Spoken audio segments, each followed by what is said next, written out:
No, I mean, there's definitely some stories that look planted. You know, you and I were commenting on some of them on Twitter. It looks like there's a very real attempt by maybe some Snyder Bros to get some bad word of mouth out there to kind of like tank this movie before it even comes out. But then we've got credible rumors like this one coming out that are just as damaging, in my opinion. The upcoming Superman reboot from James Gunn, set to launch the new DCU, has stirred intrigue with a bizarre plot rumor that has now been confirmed as true. According to multiple sources, Lex Luthor will deploy an army of mutant monkeys to spam the internet with hashtag supershit, aiming to tarnish Superman's reputation and sway public opinion against him. This unusual subplot feels out of place for a Superman movie, which traditionally leans on more grounded or cosmic conflicts.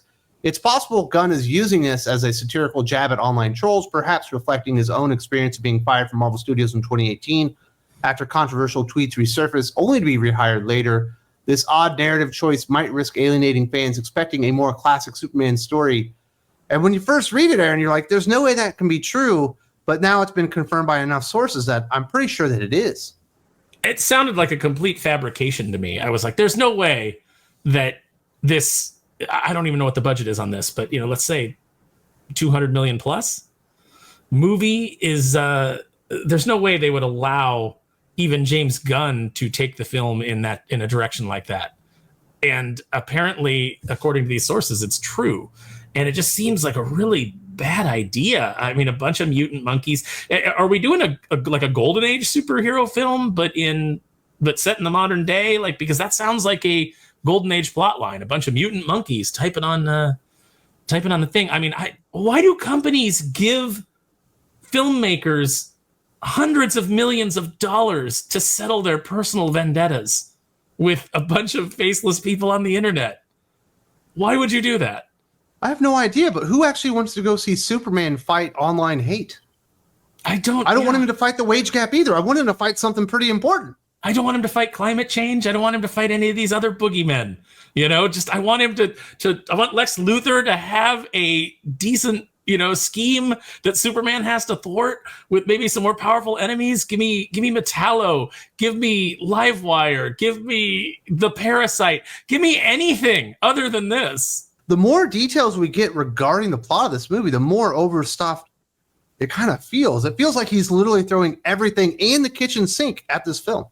Yeah, and how long is this movie supposed to be? Because, okay, we know we've got to deal with the other superheroes. Like, you know, we got to deal with Max Lord and his guys, you know, Green Guy Gardner and Hawkgirl, and then we got to deal with a giant kaiju, and now we got to deal with online troll hate subplot, and we still got to establish him and Lois and their relationship, and we've got to establish the adversarial relationship between him and Lex Luthor, and now there's another villain that, you know, the toys have spoiled that we know is in the film.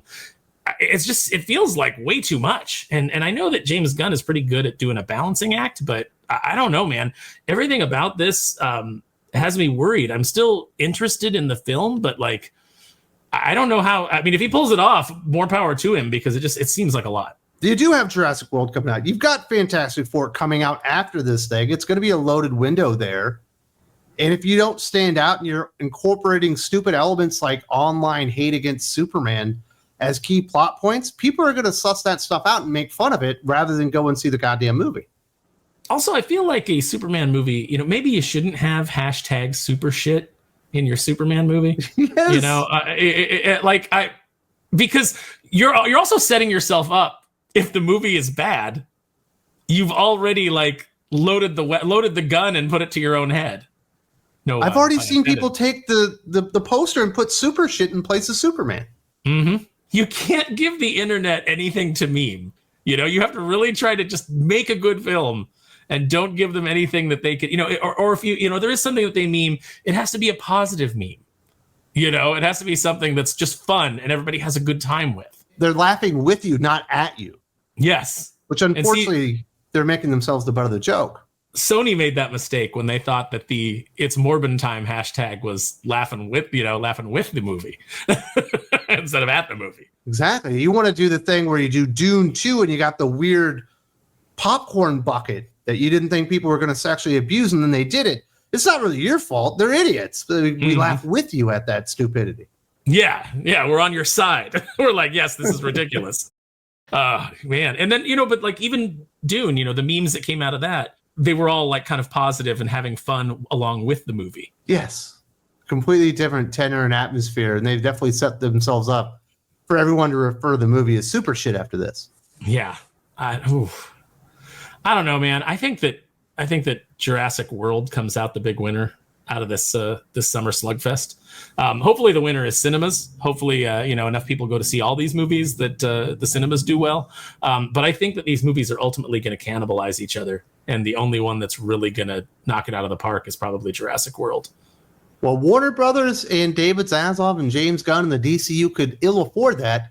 The future of the DCU hinges heavily on the success of Gunn's Superman, set for release in July. Forbes highlights that Gunn has zero room for failure as the film follows a string of DCEU box office disappointments like The Flash and Shazam: Fury of the Gods in 2023, which eroded fan trust in the franchise. Additionally, previous Superman films squandered iconic storylines like the death of Superman. Gunn faces the daunting task of delivering a crowd-pleasing hit that honors Superman's legacy while redefining the DCU without alienating an already skeptical audience still reeling from the DCEU's collapse, meaning he's in a very perilous position.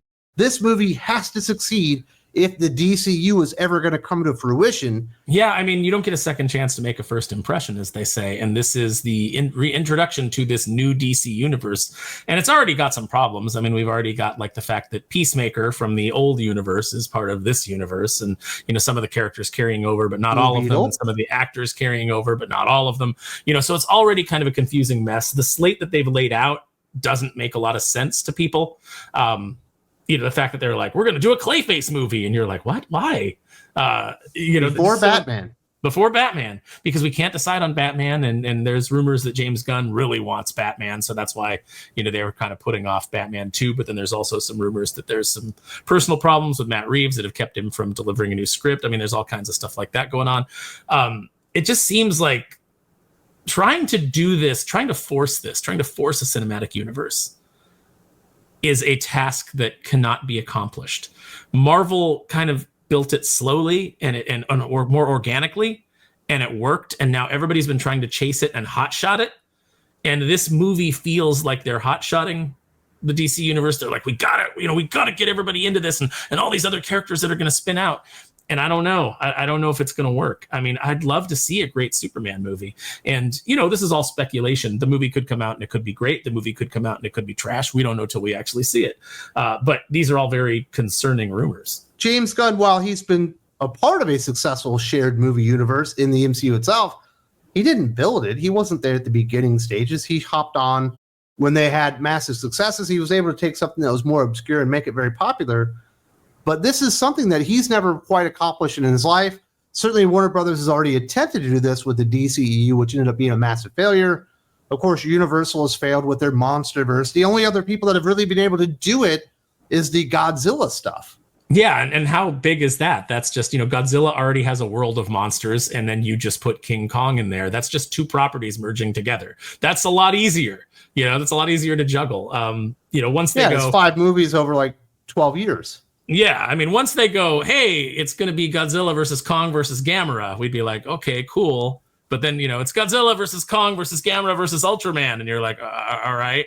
And then you just keep expanding outward. If you keep doing that, it may make it a little bit convoluted. Let's be honest. That last Godzilla, that new Empire Godzilla versus Kong was terrible.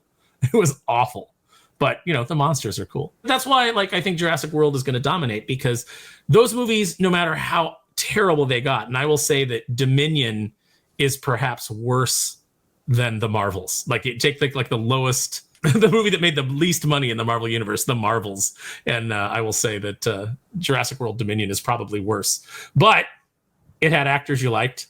It had characters you liked, even if they weren't really kind of the same characters. They were just shoved in there for nostalgia reasons. And it had dinosaurs that looked good. And really, that's all that the Jurassic Park franchise seems to need to succeed. It's wild that these are based on 2 very, very good books written by a very, very good author that were solid. And I know you didn't like the second one, but I still think it was solid. But they've turned into kind of these like trash popcorn movies by hacks, but it doesn't matter because dinosaurs are so cool to see on the screen that as long as you throw a couple of new dinosaurs in there that we've never seen before, people will put their money down to go see it. There's nothing that Marvel's bringing to the table or that DC seems able to bring to the table, although Superman will be the test of that seems to have that kind of appeal for people. There's nothing that's just pulling people in because of the thing.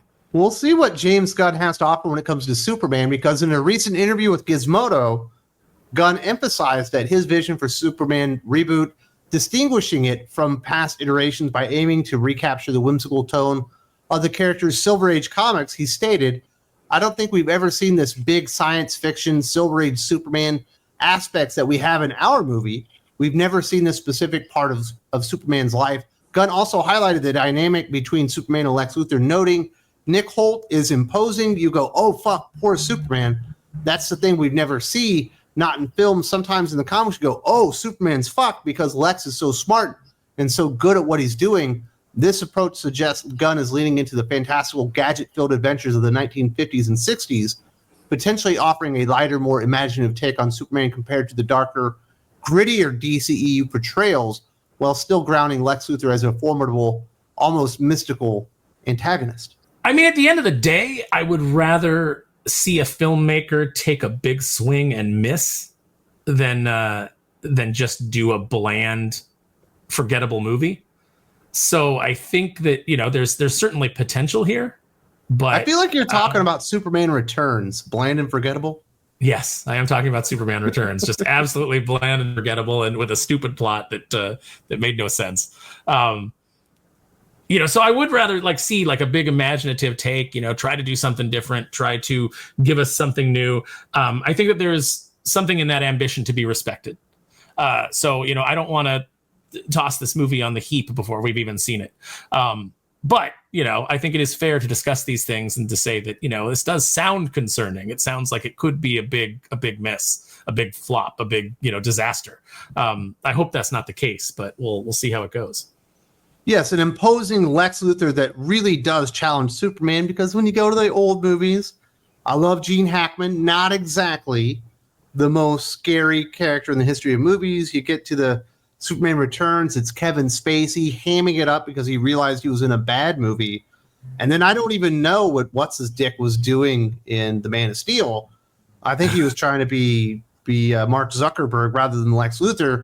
So actually a cool Lex Luthor that is imposing, that demands the respect of everyone in the room, even though as the viewer, he's full of shit, but everyone believes in him and could become President Luthor, is something I'm very interested in. Yeah, no, I mean, I think, and I like Nicholas Holt a lot.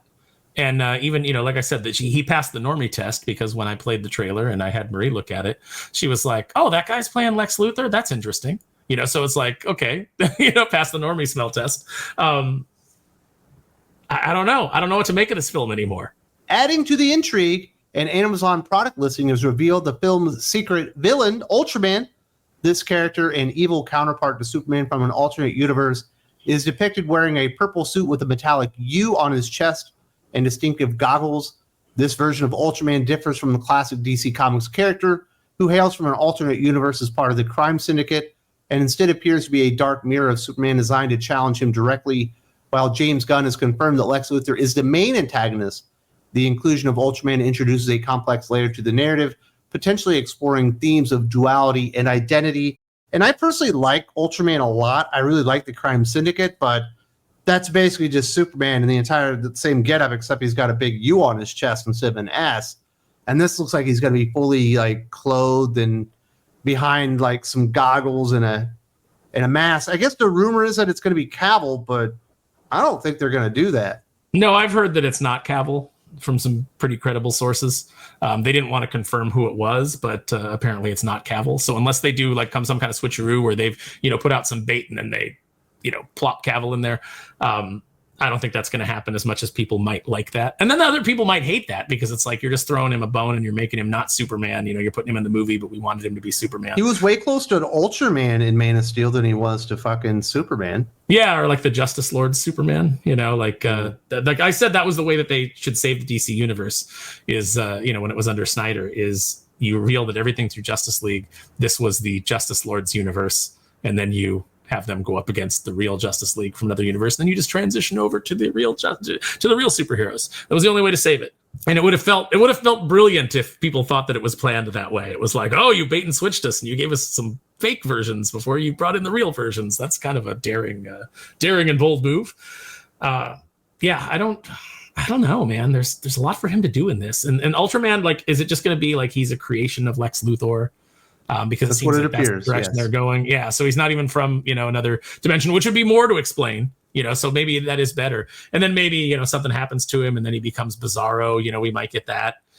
There's a lot of different ways that you can go with it. But man, this movie just feels like stuffed to the gills. If you do appreciate this coverage, this is just a tiny portion of the Geek Fix podcast, exclusive on Think Critical Patreon. Aaron and I talk for about 2.5 hours every single week about all the happenings in pop culture, whether it be comic books, movies, television, video games, all that kind of stuff. If you would like the entire podcast, there's a link in the video description to check us out on Think Critical Patreon, the Sparrow's never-ending Christmas tree tier, the Geek Fix podcast.